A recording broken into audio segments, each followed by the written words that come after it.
सर्वप्रथम आपले महाराज छत्रपती शिवाजी महाराज यांना शिवजयंती निमित्त मानाचा मुजरा. सुमारे 350 जवळपास 395 वर्षापूर्वी 1630 साली 19 फेब्रुवारीला जन्म झाला शिवनेरी किल्ल्यावरती, तो म्हणजे छत्रपती शिवाजी महाराजांचा.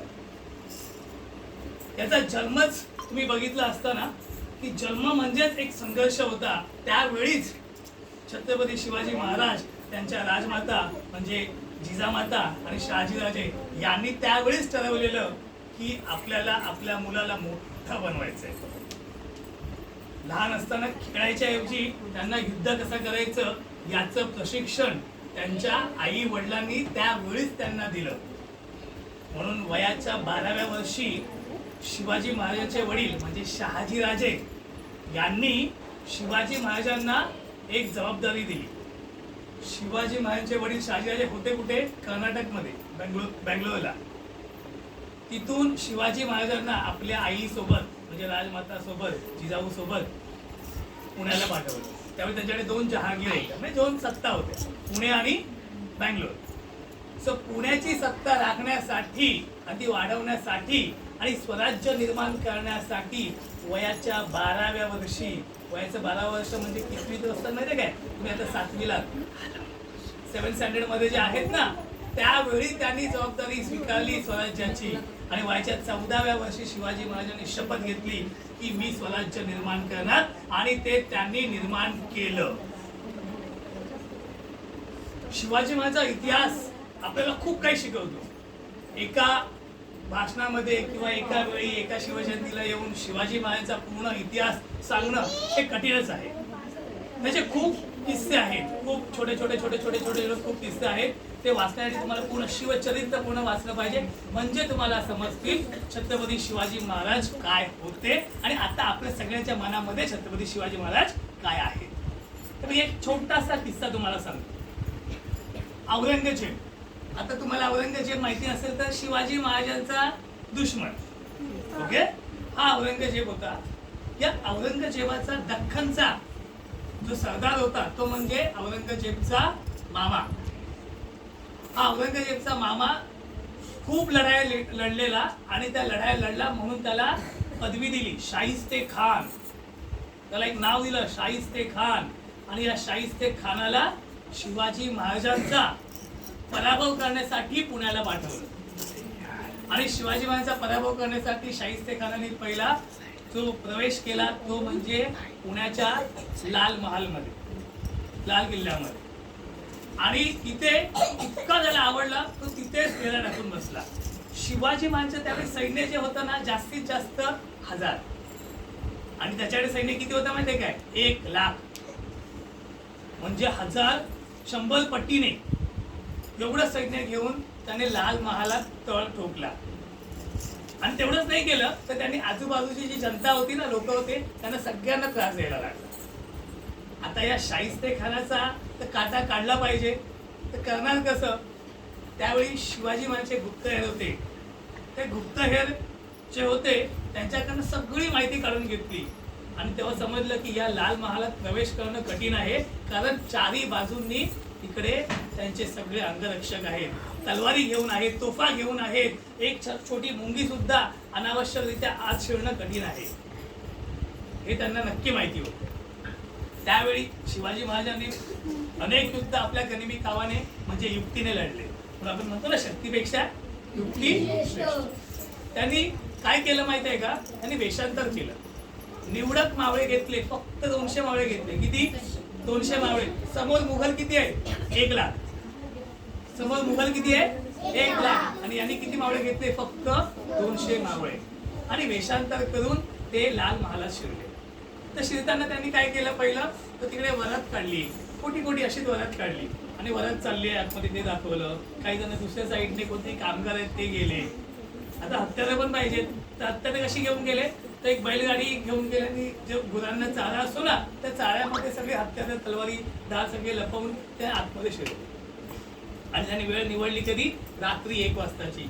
ईदची रात्र होते, सगळेजण मस्त जश्न करत होते, मस्त ढोल ताशा सगळं त्यांचं वाजत होतं. त्यावेळी त्यांनी ठरवलं की आता आपण हल्ला करायचा. त्यावेळी शाहिस्ते खान जिथे आतमध्ये ज्या रूम मध्ये झोपला होता, ज्या रूम मध्ये थांबला होता, त्या रूमच्या आतमध्ये जाणं म्हणजे तिथे पहारेकरी होते. जिथे दरवाजा आहे तिथे सगळे पहारेकरी तलवारी घेऊन आणि तलवारी घेऊन आणि तोफा घेऊन तिथे होते. तिथून जाणं अशक्य. मग त्यांनी काय केलं की जिथे ते राहायला होते त्याच्या मागची जी भिंत होती ना, त्या भिंतीला भगदाड पाडून म्हणजे मोठा होल पाडून ते आत शिरले. जेव्हा शिवाजी महाराज आत शिरले तेव्हा शाहिस्ते खान घाबरला, कारण की शिवाजी महाराजांची कारकीर्द त्यांना माहित होती आणि तो शिवाजी महाराज मारायला येणार म्हणून पळाला. तो पळाला कुठे पहिला तर जिथे सगळे लेडीज थांबले होते ना, म्हणजे बायका थांबल्या होत्या तिथे, कारण की सगळ्यांना माहिती होतं शिवाजी महाराज काही करतील पण बायकांवर कधीच हात नाही उचलला. ओके, म्हणून शिवाजी महाराजांनी तिथे काहीच केलं नाही. पण तिथे बघितलं की तिथून दरवाजाकडे जायला पॉसिबल नाहीये, कारण की शिवाजी म्हणजे मावळे सगळे आहेत. आता हा मारणार आपल्याला, शिवाजी महाराज आपल्याला मारणार.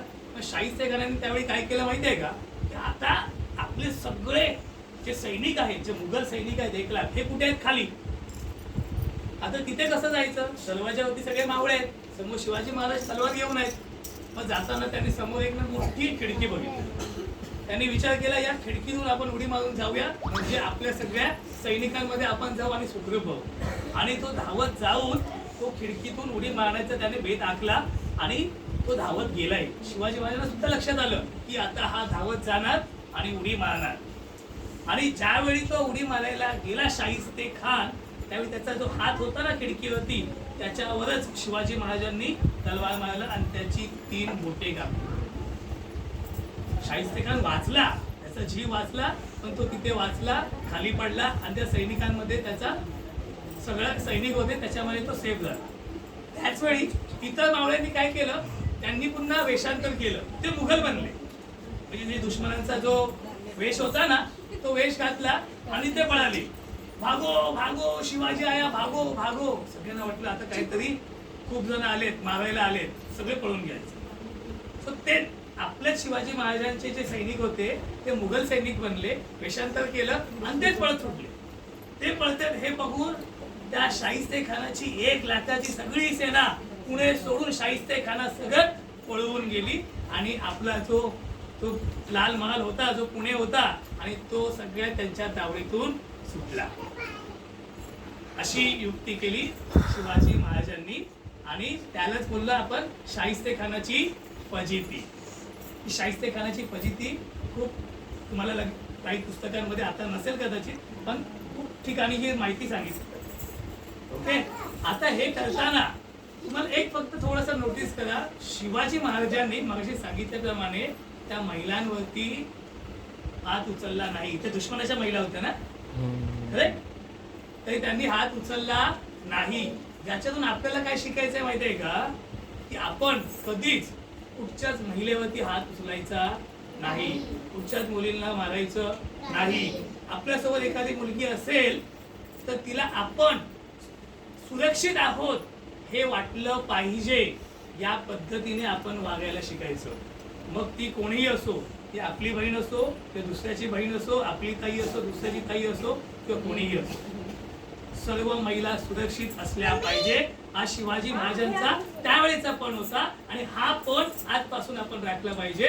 तर आज आपण या शिव जयंती निमित्त आपण शपथ घेऊया की यापासून, आतापासून पुढे आधी काही झालेलं असेल तर यापासून आपल्या सोबत असलेल्या महिलांची जबाबदारी आपण सगळे स्वतः घेतो. बोला छत्रपती शिवाजी महाराज की